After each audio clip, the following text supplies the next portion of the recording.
प्रिय छात्रों, welcome to Lucky coaching classes. जैसा कि हम आपसे वादा किए हैं कि आपको पूरी तरह क्लासरूम की तरह ही पूरे सिलेबस को देंगे। यह हमारा हिंदी का प्रैक्टिस सेट स्टार्ट हुआ है, मैथ भी चल रहा है। स्पेशल हम एसएससी जीडी इसमें प्रैक्टिस सेट इसीलिए रख रहे हैं। 10 वर्षों को क्वेश्चंस को कलेक्ट कर रहे हैं और जो उसमें हम देखते हैं कि समानता क्या है, कौन से क्वेश्चंस बार बार उठ रहे हैं, उन्हीं क्वेश्चंस को। और आपको पूरा सिलेबस चाहिए तो हमारी प्रैक्टिस सेट अलग से बनी है जो प्लेलिस्ट में आपको मिल जाएगी। तो ये हमारा हिंदी का प्रैक्टिस सेट 2 है। इसमें देखिए क्वेश्चंस को देखते हैं। कह रहा कौन सा मूल दीर्घ स्वर नहीं है, तो मूल दीर्घ स्वर नहीं है तो हम लिखेंगे ओ।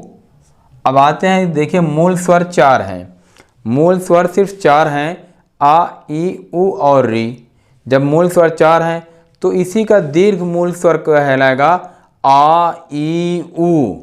तो इसमें ओ जो है ये दीर्घ स्वर तो है लेकिन मूल नहीं है। हमेशा क्वेश्चंस कंपटीशन में टेक्निकल उठाता है, छात्र डिस्टर्ब हो जाता है कि दीर्घ स्वर में वो काउंट करता है आ ई उ ए ओ आओ आ, लेकिन यहाँ पर वर्डिंग एक इस्तेमाल कर दिया मूल। तो मूल में सिर्फ 4 मूल स्वर सिर्फ 4 हैं, वैसे तो स्वर 11 हैं, लेकिन जब मूल स्वर 4 हैं और वही मूल का ही दीर्घ बनेगा तो दीर्घ में बनेगा आ ई उ। ओ जो है ये मूल दीर्घ नहीं है, राइट। ये बहुत उठ रहा है तो आप लिखेंगे ओ। दूसरा क्वेश्चन, इसमें भी जितने भी कंफ्यूजिंग क्वेश्चंस हैं टेक्निकल, हम उन सब को कलेक्ट कर रहे हैं। इसीलिए हिंदी में मात्रा के आधार पर स्वर कितने प्रकार के हैं। अब हिंदी में मात्रा के आधार पर स्वर 2 प्रकार के हैं। कौन कौन से होते हैं? हर्ष स्वर होता है और दीर्घ स्वर होता है। हम यहाँ लिख सकते हैं हर्ष और दीर्घ। फिर क्वेश्चन उठता है संस्कृत में मात्रा के आधार पर स्वर कितने प्रकार के होते हैं, तो संस्कृत में मात्रा के आधार पर स्वर 3 प्रकार के होते हैं। इसमें प्लुत स्वर जुड़ जाता है। प्लुत स्वर का मतलब है कि दीर्घ से ज़्यादा समय ले, कहते हैं तिगुना समय लेता है। और क्वेश्चन हमेशा उठा देता है, अगर हिंदी के पेपर चल रहा है तो उसमें दे भी देगा संस्कृत वर्ड इस्तेमाल करे या ना करे, वो मात्रा के आधार पर स्वर कितने प्रकार के होते हैं। तो इसी पे क्वेश्चन कंफ्यूजिंग होता है, बच्चे कंफ्यूज होते हैं कि अब मात्रा के आधार पर, तो हिंदी में 2 है और संस्कृत में 3 है। ठीक। क्वेश्चन नंबर 4, एक से अधिक वर्णों के मेल को क्या कहते हैं।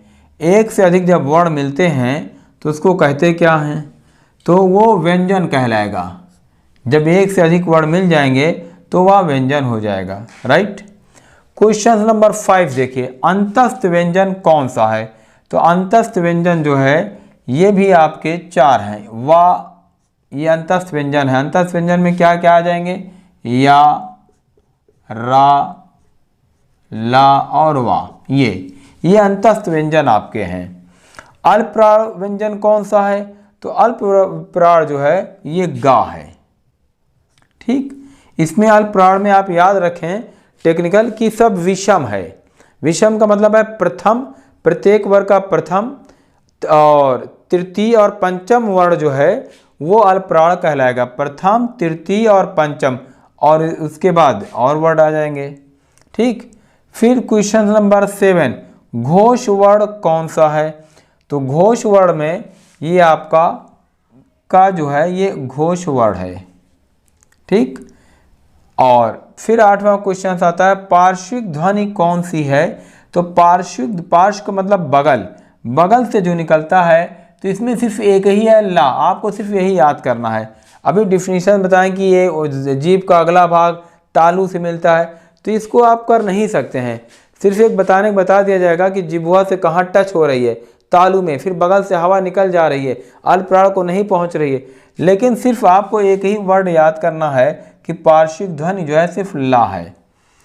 क्वेश्चन नंबर 9 देखिए, कौन सा शब्द अमात्रिक है। अमात्रिक का मतलब कि मात्रा नहीं है, तो कारखाना, देखिए कारखाना में का के अलावा मात्रा है तो ये मात्रिक है।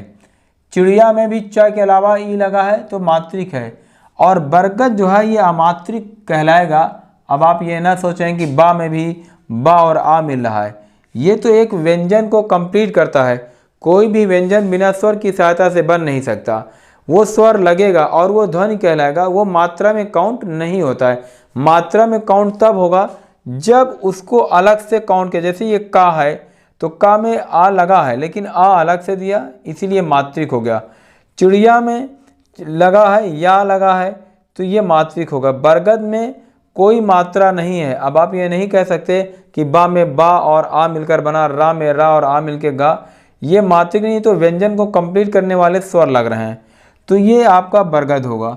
आई होप कि जो हमारा सिस्टम चल रहा है और ये प्रैक्टिस सेट ये बहुत ही बेटर है, तो प्लीज़ आप इसकी तैयारी अच्छे से करिए, नियमित जुड़े रहिए। अगर नए हैं तो सब्सक्राइब कर दें और गुरु दक्षिणा के रूप में अपने फ्रेंड्स में शेयर कर दें। Good luck your future. Thank you so much.